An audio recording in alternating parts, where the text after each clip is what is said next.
Number 1 MS Goud.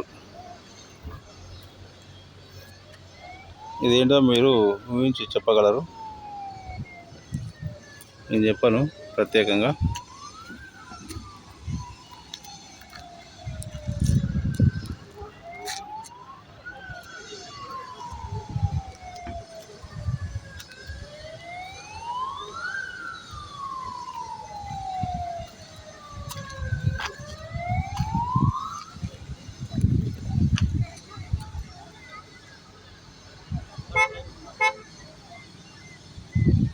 ఇది అందరికంటే VVIP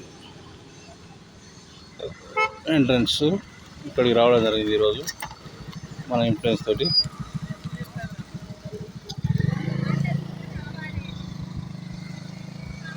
కారుతో సహా.